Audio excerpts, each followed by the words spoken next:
ஓட்டு உங்களை கேடு உங்கள் இல்லங்களை கும்பிட்ட கரத்தோடு வானக்குன்னத்திற்கு உழைக்கிற மக்களுக்கு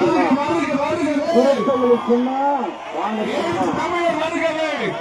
குருத்தவர்கள் சொன்னா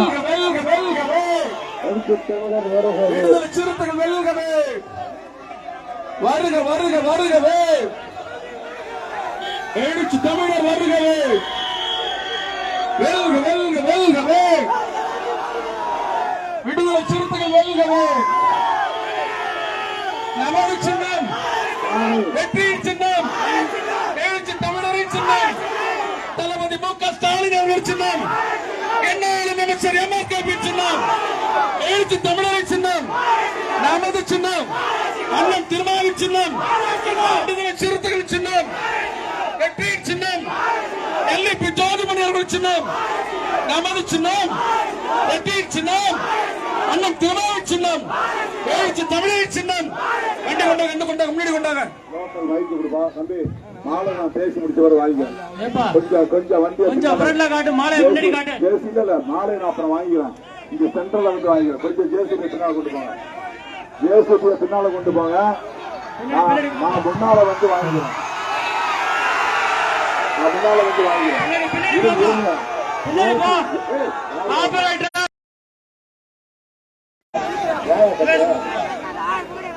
மைக் கொண்டு போங்க அங்க இருந்து பாத்தீங்கன்னா இல்ல இதான் சரியா இருக்கும் அது கார்லெஸ் மைக் கொடுங்க ஜேசிபியை பின்னால கொண்டு போங்க பைசா கொண்டு போங்க பின்னால கொண்டு போங்க நான் அந்த வந்து இந்த இடத்துல வந்து வாங்கிக்குவேன் நான் வந்து வாங்கிக்கிறேன்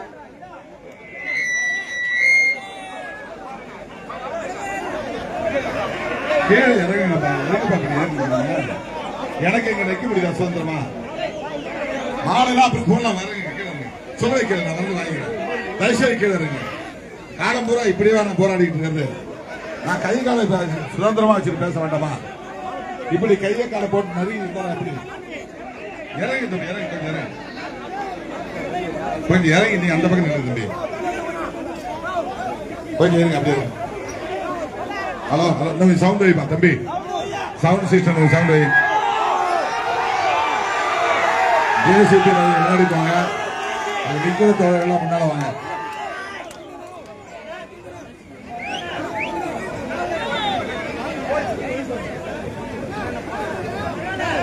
நான் கொஞ்சம் முன்னாடி வருமா வண்டி கொஞ்சம் முன்னாடி போப்பா தம்பி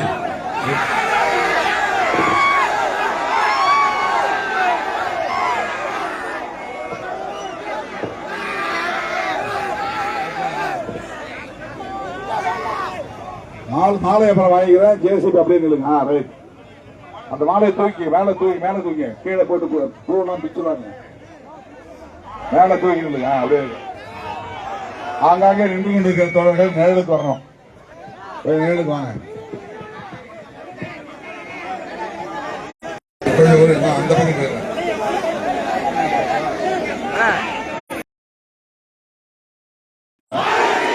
சமூக நீதியின் சின்னம் சமத்துவத்தின் சின்னம் மதச்சார்பின்மையின் சின்னம் நமது சின்னம் வெற்றியின் சின்னம் ஜோதிமணியின் சின்னம் நமது சின்னம் மாண்புமிகு அமைச்சர் அண்ணன் எம்.ஆர்.கே.பி.யின் சின்னம் அண்ணன் தளபதி ஸ்டாலின் அவர்களின் சின்னம் நமது சின்னம் காங்கிரசின் ஆதரவு பெற்ற சின்னம் தேமுதிகவின் ஆதரவு பெற்ற சின்னம் இந்திய யூனியன் முஸ்லீம் லீக்கின் சின்னம் இந்திய கம்யூனிஸ்ட் கட்சியின் சின்னம் மார்க்சிஸ்ட் கம்யூனிஸ்ட் கட்சியின் சின்னம் மறுமலர்ச்சி திமுகவின் சின்னம் மக்கள் நீதி மையத்தின் சின்னம் மனிதநேய மக்கள் கட்சியின் சின்னம் எஸ்டிபிஐ ஆதரவு பெற்ற சின்னம் மனிதநேய ஜனநாயக கட்சியின் சின்னம் விடுதலை சிறுத்தைகளின் சின்னம்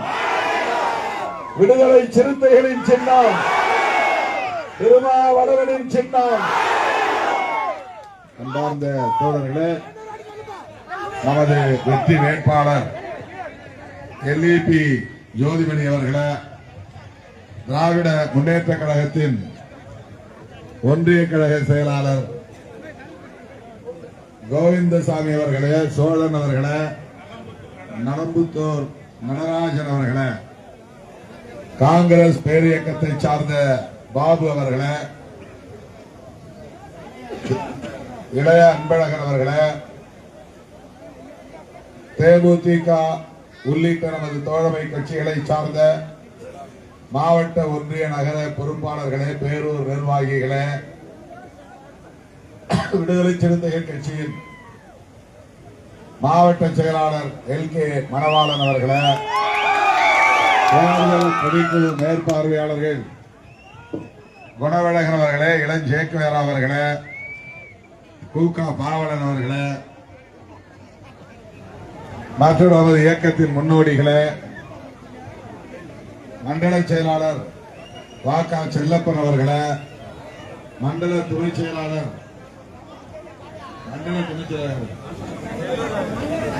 ஈச்சம்பூண்டி செல்வராஜ் அவர்களே, பால அறவாழி அவர்களே, கோமு நந்தன் அவர்களே, மற்றும் மாவட்ட பொறுப்பாளர்களே, துணைநிலை அமைப்புகளை சார்ந்த நிர்வாகிகளே, மேனாள் சட்டமன்ற உறுப்பினர் அப்துல் நாசர் அவர்களே,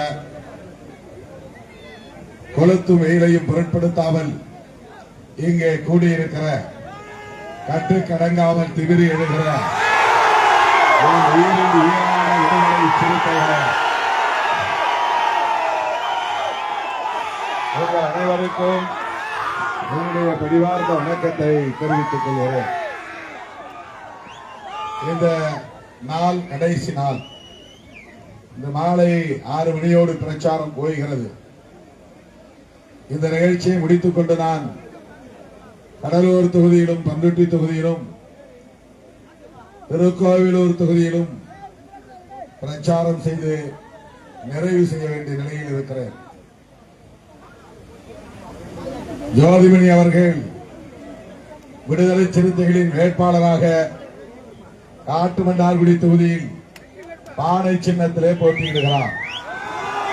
திராவிட முன்னேற்ற கழகத்தின் தலைவர், தமிழ்நாடு முதலமைச்சர் அண்ணன் தளபதி ஸ்டாலின் அவர்களின் வாழ்த்துக்களோடும், இந்த மண்ணின் மைந்தர் பெரும் மதிப்பிற்குரிய அண்ணன் மாண்புமிகு அமைச்சர் MRK பன்னீர்செல்வம் அவர்களின் வாழ்த்துக்களோடும் பானை சின்னத்திலே போட்டியிடும் நமது விடுதலை சிறுத்தைகள் கட்சியின் விவசாய பாதுகாப்பு சங்கத்தின் மாநில துணை செயலாளராக இப்போது அறிவிக்கப்பட்டிருக்கிற LEP ஜோதிமணி அவர்களுக்கு பானை சின்னத்திலே வாக்களித்து அவரை பெருவாரியான வாக்குகளின் வித்தியாசத்தில் வெற்றி பெறச் செய்ய வேண்டும் என கேட்டுக் கொள்கிறேன்.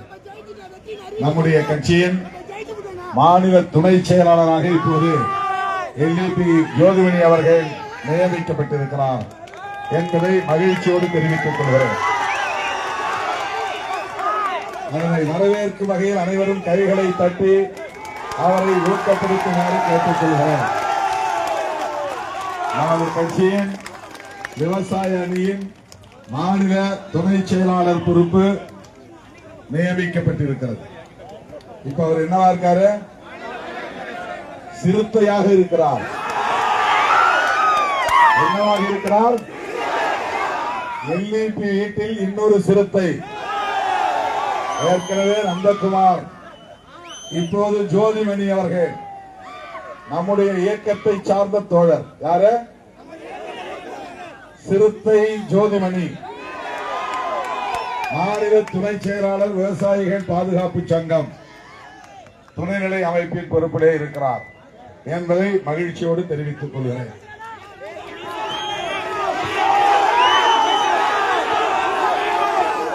ஏன் 4ஆம் தேதி முடுக்குவோம்?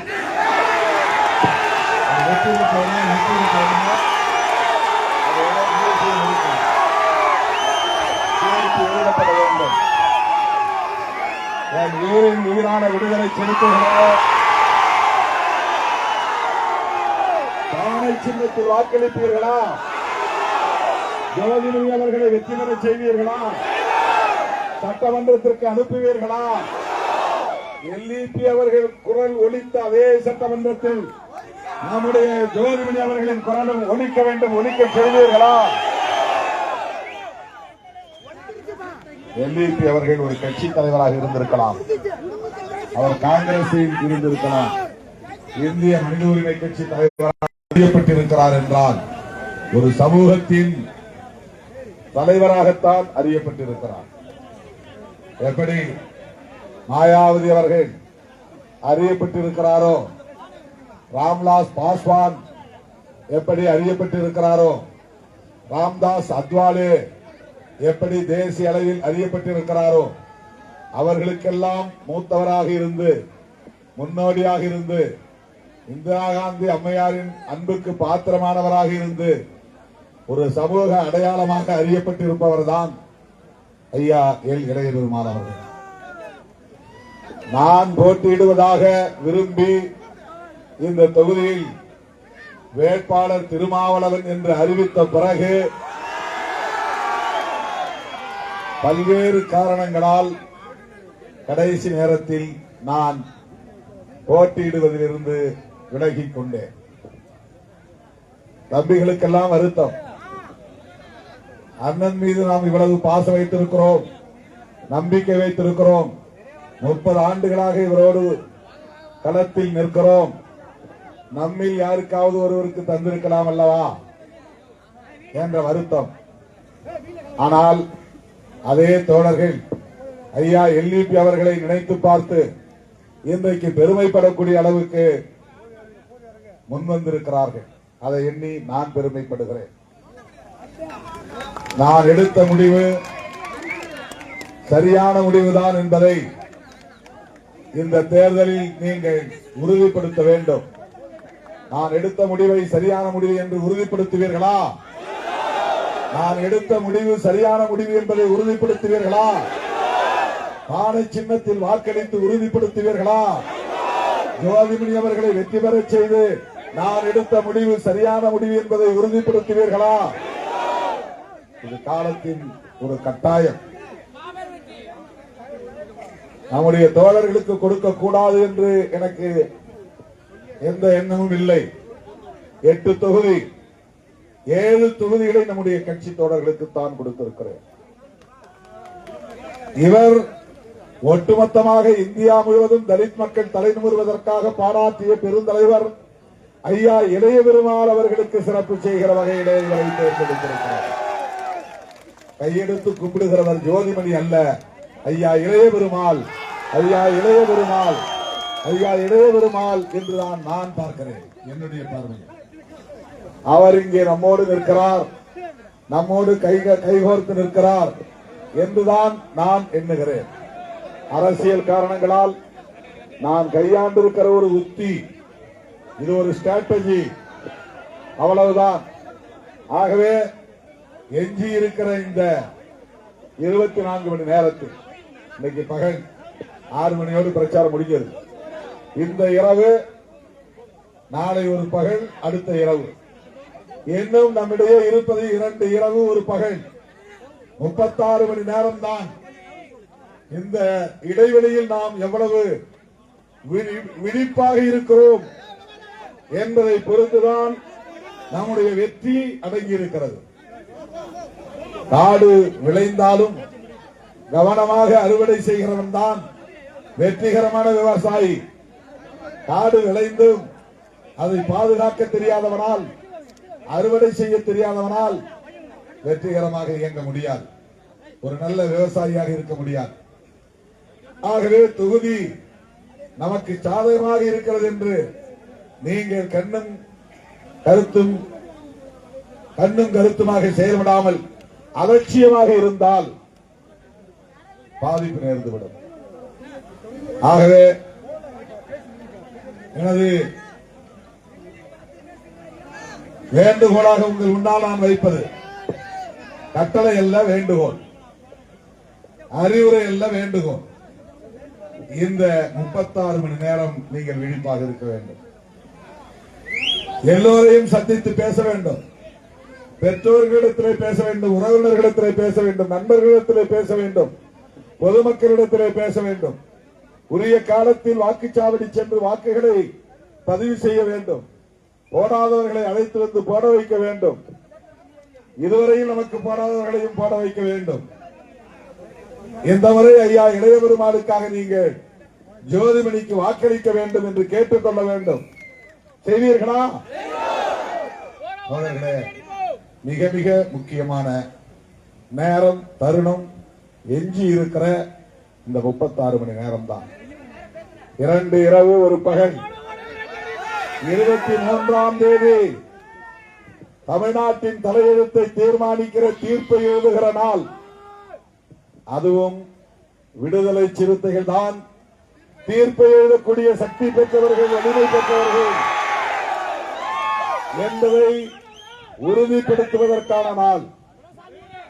அவர்களே, எல்லா தொகுதிகளிலும் நாம் ஆதரிக்கிற வேட்பாளர்கள் வெற்றி பெற்று நம்முடைய வேட்பாளர் வெற்றி வாய்ப்பை இழந்தால் என்ன ஆகும் என்பதை எண்ணி பார்க்க வேண்டும். 8க்கு 8 நாம் வெற்றி பெற வேண்டும். 100க்கு 100 நாம் வெற்றி பெற வேண்டும். காட்டுமன்னார்குடி சிறுத்தைகளின் தாய் மடி என்பதை மீண்டும் மீண்டும் உறுதிப்படுத்த வேண்டும். மீண்டும் மீண்டும் உறுதிப்படுத்த வேண்டும். நம்முடைய ஒற்றுமையை சீர்குலைக்க பார்ப்பார்கள். உங்க வீட்டுல 4 ஓட்டு இருக்கு, நாங்க ஓட்டுக்கு இவ்வளவு தரோம், அதனால 4 ஓட்டுல 2 ஓட்டு உங்க அண்ணனுக்கு போட்டுருங்க, 2 ஓட்டை மாத்தி போடுங்க. இணங்குவீர்களா? அதற்கு இணங்குவீர்களா? அதற்கு வாய்ப்பு தருவீர்களா? ஏமாந்து போவீர்களா? இழிச்சவாயர்களாக இருப்பீர்களா?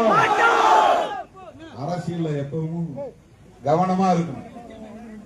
ஓட்டு நம்ம கையில இருந்து 1 ஓட்டு தான் பாக்குறது நமக்கு சாதாரணமா தெரியும். என்ன 1 ஓட்டு, அவன் போட்டா போறான், அது இல்லைன்னா பரவாயில்ல, அது கிடைக்கலன்னா பரவாயில்ல அப்படின்னு நினைச்சா அரசியல்ல வெற்றி பெற முடியாது. அப்படின்னு நினைச்சா அரசியல்ல வெற்றி பெற முடியாது. ஒரு நல்ல குடும்பம் அல்லது விவசாயி, அவன் காட்டில் கழனியில் கிடந்து உழன்று சம்பாதிக்கிற விவசாயி, அவன் சம்பாதித்த விளைவித்த நெல்லை அரிசியாக்கி, அரிசியை சோறாக்கி அதை உண்ணுகிற போது ஒரு பருக்கை கீழே விழுந்தால் கூட அதை எடுத்து மறுபடியும் தட்டிலே போட்டு சாப்பிடுவான். அது ஒரு பருக்கை தானே போனால் போகட்டும் என்று எண்ண மாட்டான்.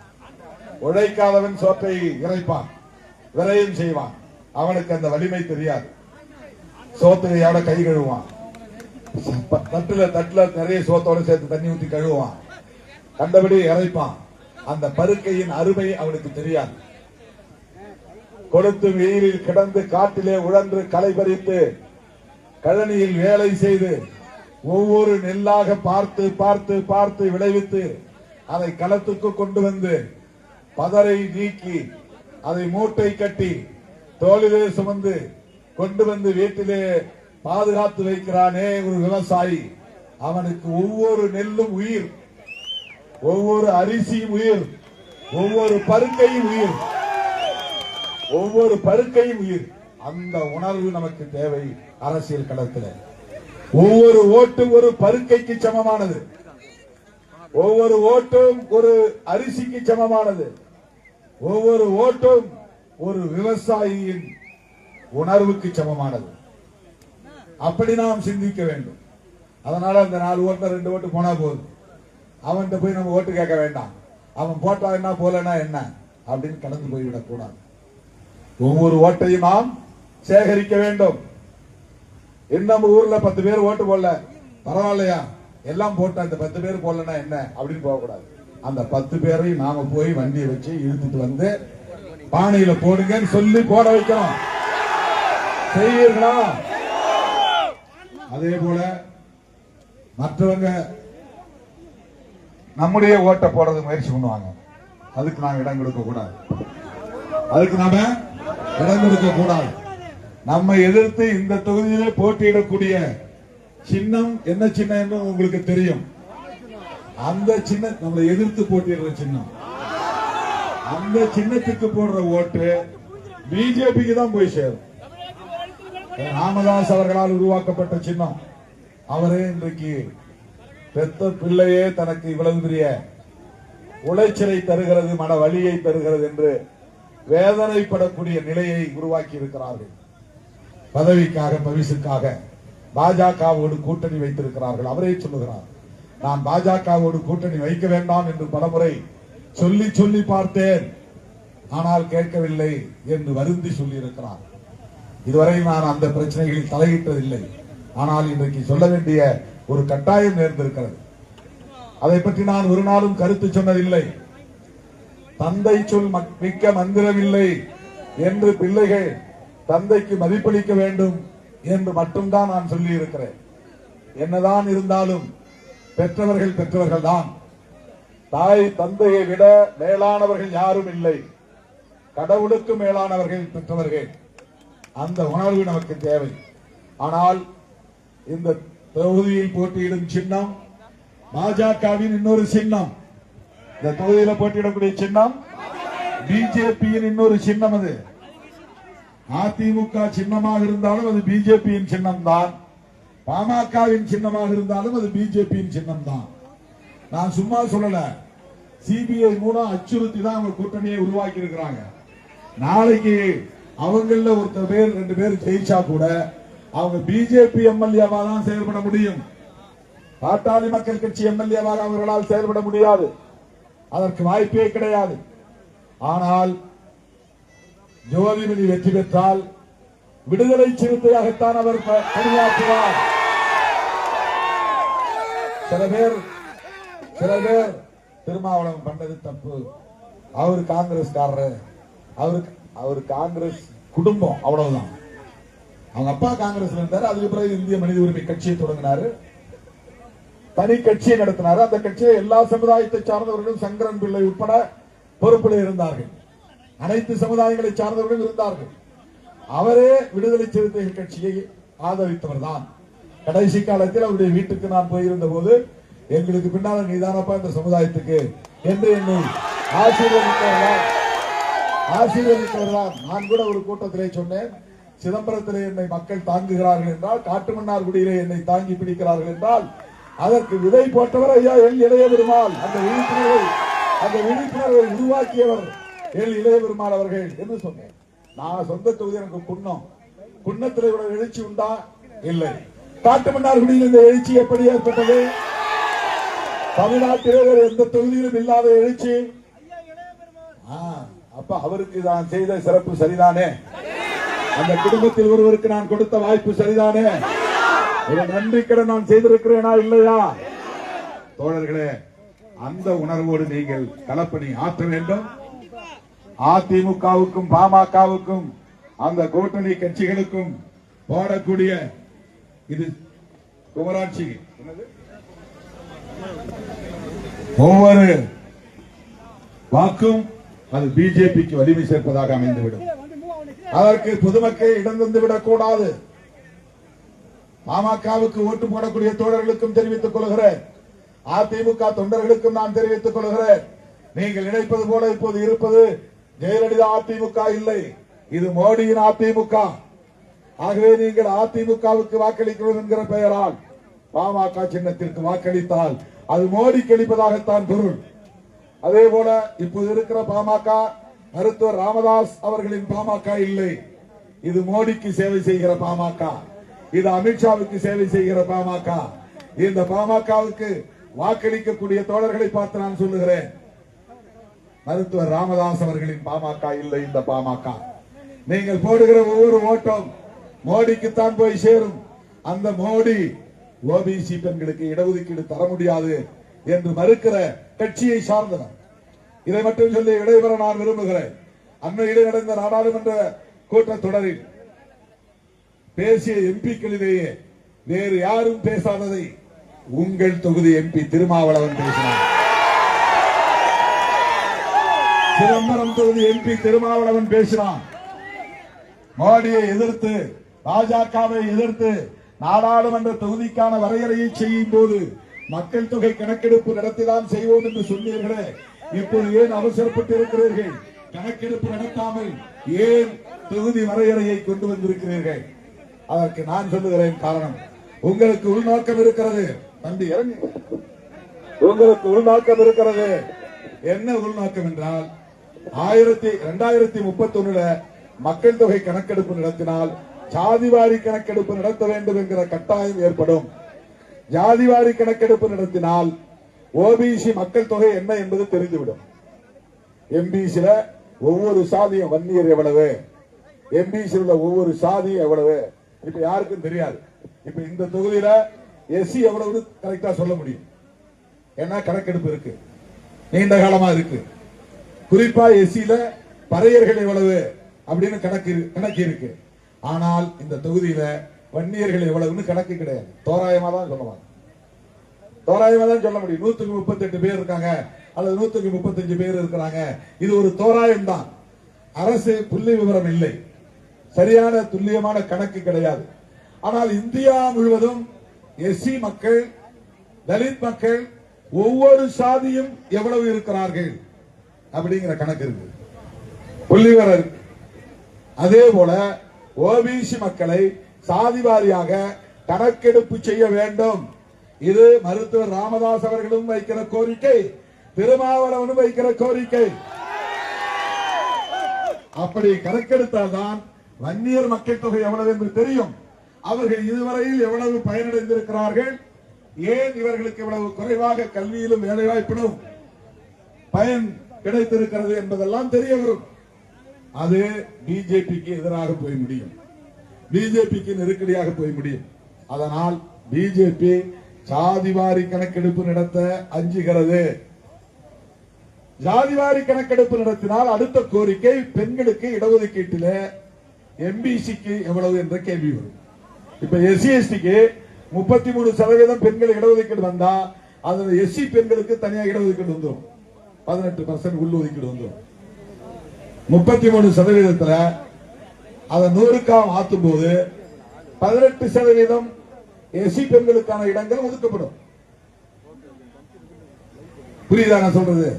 ஆனால் எம்பிசிக்கோ பிசிக்கோ இடஒதுக்கீடு கிடையாது. அது ஜெனரல் வந்துடும், விமென் ஜெனரல் அப்படின்னு வந்துடும், பெண்கள் பொது அப்படின்னு வந்துடும். எஸ்சிக்குனா பெண்கள் எஸ்சின்னு வந்துடும். அப்போ ஓபிசி பெண்களுக்கு இடஒதுக்கீடு வேண்டும் என்ற கோரிக்கையை எழுப்புகிற கட்சி விடுதலை சிறுத்தைகள் கட்சி. ஆனா அவங்க சொல்றாங்க திருமாவளவன் எஸ்சிக்கு தான் பேசுற ஆளு, பிசிக்கு பேசுற ஆள் இல்ல அப்படின்னு தவறா வதந்தியை பரப்புகிறாங்க. தற்குறிகள் தோழர்களே, இதை பேசிய ஒரே எம்பி நாடாளுமன்றத்தில் திருமாவளவன் மட்டும்தான். எம்பிசி மாணவர்களுக்கு ஆல் இந்தியா கோட்டா, அகில இந்திய ஒதுக்கீட்டில் மருத்துவ கல்வியில் இடஒதுக்கீடு இல்லை என்பதை கண்டுபிடித்த ஒரே இயக்கம் விடுதலை சிறுத்தைகள் கட்சிதான். ஆளுநர் ரவிக்குமார் அவர்களும் தான் மன்மோகன் சிங் அவர்களை சந்தித்து அப்போதே மனு கொடுத்தோம். வருமான வரம்பு இன்னும் உயர்த்த வேண்டும். அவர்கள் சாதாரண ஒரு பியூன் வீட்டு பிள்ளை கூட இப்போது இடஒதுக்கீட்டை பெற முடியாத நிலை இருக்கிறது. ஆகவே எம்பிசி பிசி மாணவர்களுக்கு இடஒதுக்கீடு, கல்வி வேலைவாய்ப்பில் இடஒதுக்கீடு கிடைக்க வருமான வரம்பு அளவை உயர்த்த வேண்டும் என்று முதலில் மனு கொடுத்த ஒரே எம்பி திருமாவளவன். மன்மோகன் சிங்கை பார்த்து அந்த வரம்பு உயர்த்தப்பட்டு இன்றைக்கு ஏராளமான இளைஞர்கள் பயன்பெறுகிறார்கள். இதை பாமக செய்யவில்லை, அன்புமணி செய்யவில்லை. அவர் மருத்துவ கல்வியினுடைய அமைச்சராக இருந்தும் கூட ஆல் இந்தியா கோட்டாவில் எம்பிசிக்கு இடஒதுக்கீடு இல்லை என்பதை அவர் கண்டுபிடிக்கவில்லை, திருமாவளவன் தான் கண்டுபிடித்தார். விடுதலை சிறுத்தைகள் கட்சி தான் கண்டுபிடித்தது. அவர் அதை பற்றி கவலைப்படவில்லை. நாங்கள் உச்சநீதிமன்றத்திலே வழக்கு தொடுத்தோம், திமுகவும் வழக்கு தொடுத்தது. வழக்கில் தீர்ப்பு வந்தது. தீர்ப்பின் அடிப்படையில் மருத்துவ கல்வியில் ஆல் இந்தியா கோட்டாவில் ஓபிசி மாணவர்களுக்கு இன்றைக்கு இடஒதுக்கீடு கிடைத்ததற்கு திருமாவளவனும் விடுதலை சிறுத்தைகள் கட்சியும் காரணம். அதனால பாமகவுக்கு ஓட்டு போடுற தம்பிகளை பார்த்து நான் கேட்கிறேன், உங்களை வெறுமனே சாதி உணர்வை தூண்டி ஓட்டு மட்டும் வாங்கிக் கொள்கிறார்கள். உங்கள் உரிமைகளை பேசுவதற்கு திருமாவளவன் தான் இருக்கிறார். நினைவில் வைத்துக் கொள்ளுங்கள். என்னை நீங்கள் வெறுப்பாக பார்க்கலாம், எனக்கு ஓட்டு போடாமல் நீங்கள் தவிர்க்கலாம். ஆனாலும் உங்களுக்காக நான் என்றென்றைக்கும் குரல் கொடுப்போம். பிஜேபியை எதிர்ப்பதற்கு காரணம் அதுதான். இதுல எந்த கோரிக்கை எஸ்சி மக்களுக்கான கோரிக்கை இல்ல. சாதிவாரி கணக்கெடுப்பு எஸ்சி மக்கள் கேட்க வேண்டிய அவசியமே கிடையாது. அதே போல பெண்களுக்கு இடஒதுக்கீடு எஸ்சி மக்களுக்கு கேட்க வேண்டிய அவசியமே கிடையாது. இந்த கோரிக்கை எல்லாம் ஓபிசிக்கு தான். ஓபிசிக்கு எதிராக இருக்கக்கூடிய பிஜேபியோடு கூட்டணி வைத்திருக்கிறார்கள். எந்த விதத்தில் நியாயம்? மண்டல் பரிந்துரையை கொண்டு வந்த போது அதை எதிர்த்து போராடியது பிஜேபி. அவருக்கு அந்த மண்டல் கமிஷன் பரிந்துரை வர வேண்டும் என்று போராடியது விசிகா. விசிகா எம்பிசிக்கு எதிரியா, பிஜேபி நட்பான். எவ்வளவு குளறுபடி பேருங்க. அரசியல் தெரியாதவர்கள். இன்றைக்கு அரசியல் தெரிந்த இயக்கம் விடுதலை சிறுத்தைகள் கட்சி. ஆகவே அதிமுக தொண்டர்களுக்கும் பாமக தொண்டர்களுக்கும் நான் விடுக்கிற வேண்டுகோள், நீங்கள் போடுகிற ஒவ்வொரு ஓட்டம் அது பாமக சின்னத்திற்கு போட்டாலும் சரி, அதிமுக சின்னத்திற்கு போட்டாலும் சரி, அது பாஜகவை, பாரதிய ஜனதாவை தமிழ்நாட்டில் வலுப்படுத்துவதற்குத்தான் பயன்படும். எனவே இந்த முறை மாற்றி போடுங்க, பானையில் கொட்டுங்க. உங்களின் குரல் ஓங்கி ஒலிக்கும் சட்டமன்றத்தில் எல்இபி அவர்களின் இளைய மகன் ஜோதிமணி காட்டுமன்னார்குடியில் சிந்தனை செல்வன் விட்டு சென்ற பணிகளை தொடர்ந்து மேற்கொள்வார். அனைத்து தரப்பு மக்களுக்காகவும் குரல் கொடுப்பார், பேசுவார். நல்லா பேசுவீங்களா? மக்களுக்காக பேசுவார், நமக்காக பேசுவார். இறுதி மூச்சு வரையில் சிறுத்தையாக இருந்து நம்மோடு களமாடுவார். என் உயிரின் உயிரான விடுதலை சிறுத்தைகளே, சின்னத்திற்கு வாக்களிப்பீர்களா? ஜோதிமணி அவர்களை வெற்றி பெற செய்வீர்களா? சட்டமன்றத்திற்கு அனுப்புவீர்களா? வலதுசாரி சக்திகளை விரட்டி அடிப்பீர்களா? பிஜேபிக்கு பாடம் புகட்டுவீர்களா? எடப்பாடிக்கு பாடம் புகட்டுவீர்களா? திமுக அரசு மீண்டும் அமைய ஒத்துழைப்பீர்களா? திமுக அரசின் சாதனைகள் தொடர வாக்களிப்பீர்களா? விசில் விசில் சொல்லிட்டு இருக்காங்க. விசில் அடிப்பவர்கள் எங்க இருக்கணும்?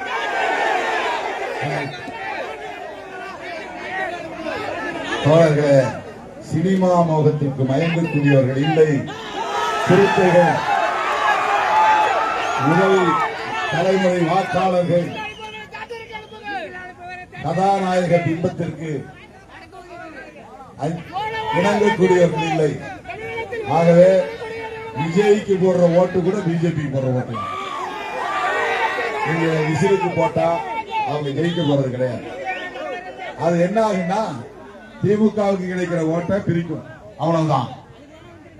திமுகவை பலவீனப்படுத்துவதற்காகத்தான் விஜய் 234 தொகுதியிலும் ஆள போட்டிருக்காங்க. முஸ்லிம்கள் ஓட்டையும் கிறிஸ்தவர்கள் ஓட்டையும் தலித்துகள் ஓட்டையும் பிரிக்க வேண்டும் என்பதற்காக பாஜக, அமித்ஷா, மோடி திட்டமிட்டு, தம்பி நீங்க என்ன கூட வர வேண்டாம், தனியா நில்லுங்க என்று தட்டி கொடுத்திருக்கிறார்கள். இதை நாம் புரிந்து கொள்ள வேண்டும். அவர்களுக்கும் பாடம் புகட்ட வேண்டும். யாருக்கு? யாருக்கு? விஜய்க்கும் பாடம் புகட்ட வேண்டும். அருகிலே குமராட்சி வடக்கு பகுதியில் கிழக்கு ஒன்றியம் சிதம்பரம் தொகுதியை சார்ந்தது. சிதம்பரத்தில் தமிமுன் அன்சாரி உதயசூரியன் சின்னத்திலே போட்டியிடுகிறார். அவருக்கு நீங்கள் வாக்களிக்க வேண்டும். தோழர்களே, அடுத்து நான் 12 மணிக்கு கடலூர்ல இருக்கணும். இங்கேயே 12 ஆக போகிறது. இந்த கொளுத்து வெயிலில் நான் எடுத்த அழைப்பை ஏற்று வருகை வந்ததற்காக உங்களுக்கு நன்றி. இன்னொரு 36 மணி நேரம் தான் இருக்கு. கவனமாக இருக்க வேண்டும், விழிப்பாக இருக்க வேண்டும். தமிழ்நாட்டிலேயே அதிக வாக்குகள் வித்தியாசத்தில் ஜோதிமணி வெற்றி பெற்றார் என்ற பதிவை உருவாக்க வேண்டும். நமது சின்னம், நமது சின்னம், வெற்றியின் சின்னம், இஸ்லாமியர்களின் சின்னம், கிறிஸ்தவர்களின் சின்னம், ஓபிசி மக்களின் சின்னம், எம்பிசி மக்களின் சின்னம், இடதுசாரி ஜனநாயக சக்திகளின் சின்னம், அண்ணன் தளபதி அவர்களின் வாழ்த்துக்களை பெற்ற சின்னம், மாண்புமிகு அமைச்சர் அவர்களின் வாழ்த்துக்களை பெற்ற சின்னம், விடுதலை சிறுத்தைகளின் சின்னம், ஜோதிமணியின் சின்னம், திருமாவளவனின் சின்னம். நன்றி, நன்றி, நன்றி.